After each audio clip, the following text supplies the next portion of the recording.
Sénégal daal di dooleeku ci liste réew yi nga xamante ni jamono ji ñu ngi jànkoonte lii di épidémie bii di coronavirus ñu gën koo xamee ci Covid 19 staff médical am daal koy wër jëwriñ bi ñu dénk wàllu wér-gu-yaram réew mi dëggal cas bi nga xamante ni Sénégal daan na koy am mu di nag doomu France bawoo ca dëkk ba ñaar fukki fan ak juróom-benn ci weeru février bi ñu génn ca aéroport Blaise Diagne bu Ndakaaru. bi ñu defee prélèvement ñu yóbbu ko effectivement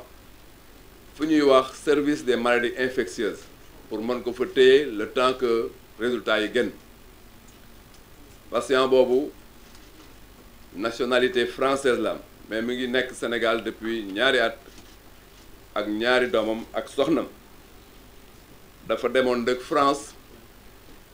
précisément fu ñuy wax Nîmes ci benn station de ski bu nekk dans la région bu ñuy wax Auvergne-Rhône-Alpes. naam sax Sénégal am na ko teewul nag jëruñ bi di dalal xel yi ne daanaka matuwaay yëpp jël nañ ko ngir mu bañ a law. ñi ngi leen di wax ne bu kenn paniquer parce que système de santé Sénégal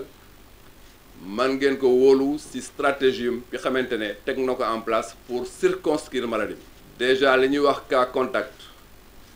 mooy par exemple ñaari doomam soxnam ba